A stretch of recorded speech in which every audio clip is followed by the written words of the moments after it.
നീതി നടപ്പാക്കിയെന്ന ഓപ്പറേഷൻ സിന്ദൂറിന് ശേഷം ഇന്ത്യൻ സേനയുടെ ആദ്യ പ്രതികരണം.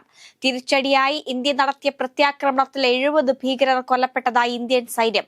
9 ഭീകര കേന്ദ്രങ്ങളിൽ നടത്തിയ ആക്രമണങ്ങളിലാണ് ഇത്രയും ഭീകരരെ കൊലപ്പെടുത്തിയത്.